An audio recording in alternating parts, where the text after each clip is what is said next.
Okay, so for this week, the movie I wanted to compare our book to as a nice wine pairing is A Serious Man by the Coen brothers, which delves into Jewishness and where that kind of intersects with living in society, and it also uh, pairs nicely with this because it's about a guy who just can't get ahead, and every step of the way, he thinks he might be making the right decision, and then things just keep getting worse.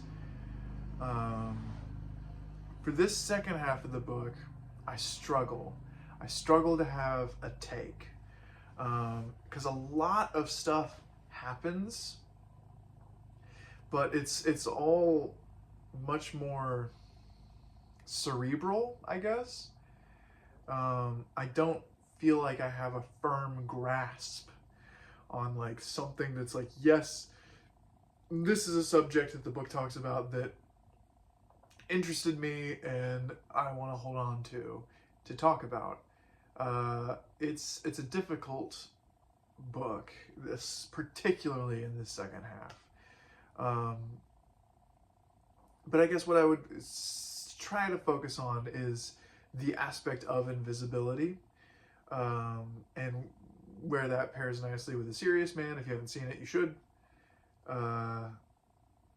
It's, he's going through and interacting with people, seeing people, and particularly the chapter where everyone starts thinking his name is Reinhardt, and they're confusing him with this guy Reinhardt, who's both a pastor and a con man and a violent person.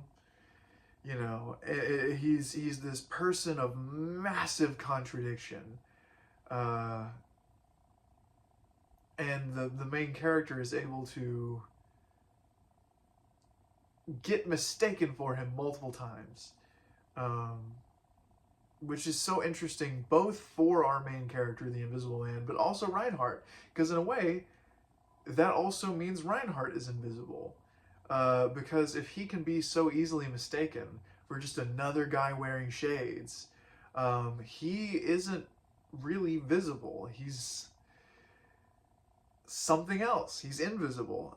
He's this guy who exists as a monolith, as a character in people's minds, which goes back to the prologue where our narrator is talking about how he violently assaulted somebody in a park, and that he wasn't going to get in trouble for it because the guy just thought of him as like, oh, it's that black guy that assaulted me last night. I thought he was going to mug me, I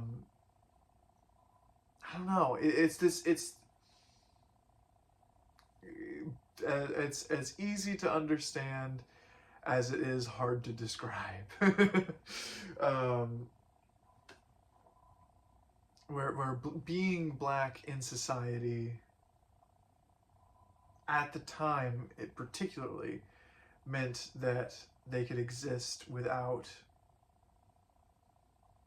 I don't know, I'm struggling to find words for this section of the book.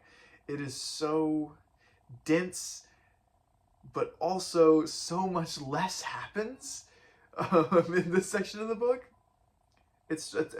I guess that's what my hot take is. I turned on the camera with no idea what I was going to talk about, hoping I'd find a groove, and maybe I could do a second take where I really knock it out. But man, I've just been floundering this entire video, and maybe that's my hot take, is that this is a really difficult book to talk about, particularly in this second half of the story. I don't know. I guess this is my hot take unless I come up with something better, and then you'll never have seen this one. But if not, I couldn't think of anything better. So